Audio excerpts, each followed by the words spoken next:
On November 24, 2009, 26-year-old John Edward Jones joined family members on what was supposed to be a thrilling cave excursion in Utah.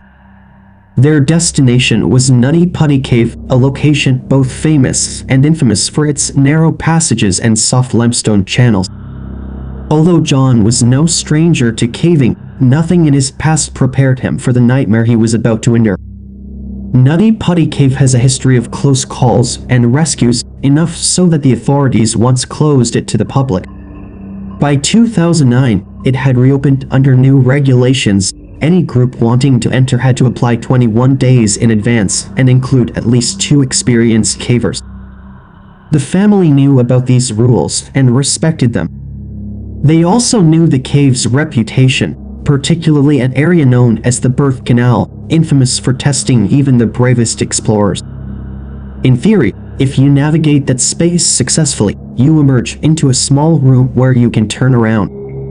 On November 24, around 8 p.m., John, his 13-year-old brother Josh, and other relatives entered the cave, which starts with a 30-inch wide opening. The first hour went smoothly, with everyone feeling confident.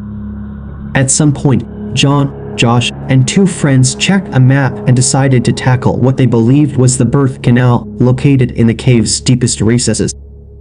They hoped to push through, reach a tiny chamber, then head back the way they came. Tight passageways didn't deter them. After all, John and Josh had explored various caves growing up. They made a critical mistake. They weren't actually in the Birth Canal. Instead, they'd taken a wrong turn into a different and dangerously constricted corridor.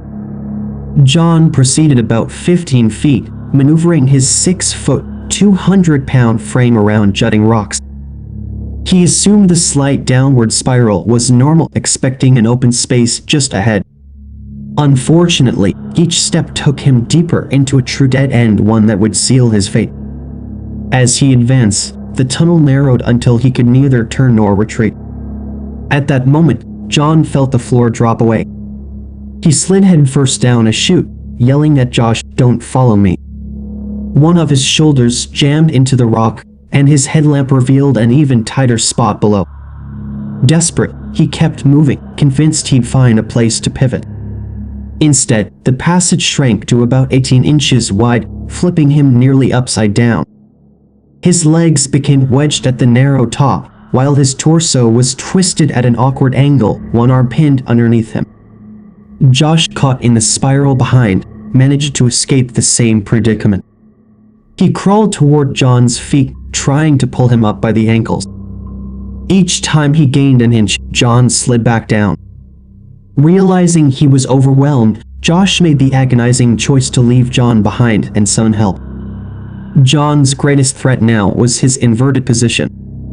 Experts say an adult can survive only a few hours upside down because gravity pools blood in the head, while the heart strains to maintain circulation. Oxygen levels plummet, and organs can fail under such stress. Alarmed relatives called 911 as soon as Josh emerged from the cave, prompting a swift response from local authorities, trained spelunkers, and volunteers. By the time the first rescuer, a petite woman named Susie, reached John at 12:30 a.m., he had been trapped for 9 hours. Her small stature, 5'3", allowed her to navigate the spiral corridor more easily than larger rescuers, but the mission still proved extremely difficult. Susie tried tying a rope around John's legs so a pulley system outside the passage could hoist him upward. However, friction against the rocky walls made it impossible to move him. After 2 hours, she was exhausted and had to withdraw. An additional personnel streamed in, carrying specialized ropes, anchors, and pulleys. Transporting each piece of equipment took hours, since the cave's twists barely let a single person squeeze through. Meanwhile, John remained pinned, upside down, his breathing slow and labored. Every minute counted. By 4 p.m. on November 25, after about 18 hours underground, a rescuer named Ryan finally rigged a pulley system and crawled in to attach ropes to John's legs. Yet every tug caused John extreme pain, His lower body had endured poor circulation for far too long. He pleaded with Ryan to stop pulling. Despite the agony, the team managed to lift John just enough for him to catch a short breath. Briefly, it looked like they might free him. He took a sip of water, locked eyes with Ryan, and clung to hope. Then, disaster, the rock anchor supporting the pulley system tore loose. Ryan lost consciousness when debris struck him, and John crashed back into his original position. Ryan needed immediate medical attention himself. After he was helped out, John's father, Dave, attempted to continue the rescue but got stuck for about 15 minutes, unable to budge John's 200-pound frame. By this point, John had been inverted for more than 24 hours, surpassing the limits most medical experts consider survivable. His words faded, his breathing grew faint.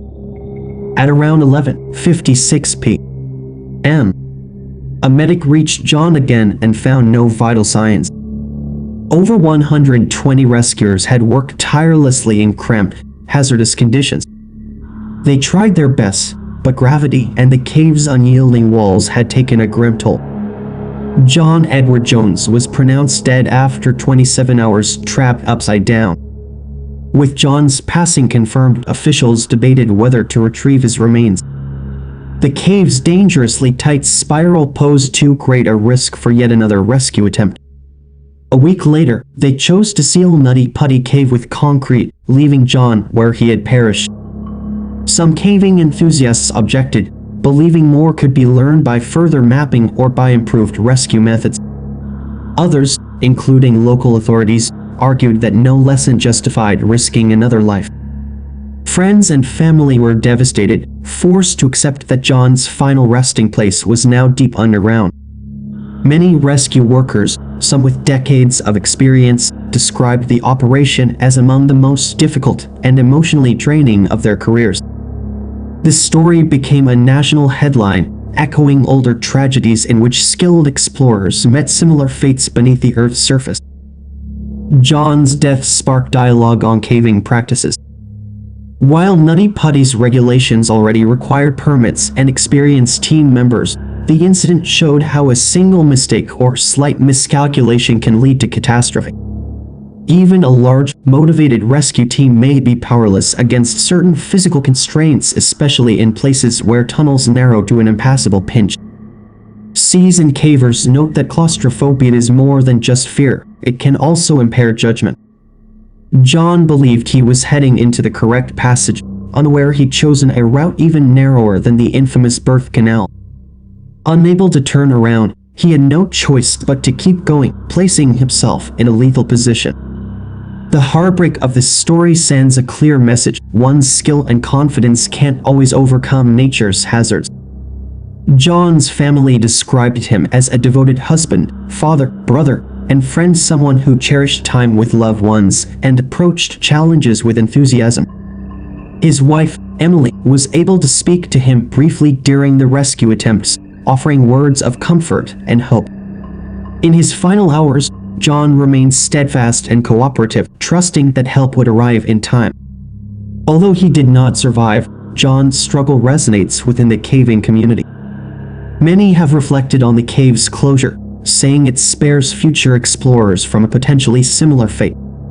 For those who knew John personally, his loss was devastating, yet they continue sharing his story to stress the importance of caution and respect for underground environments.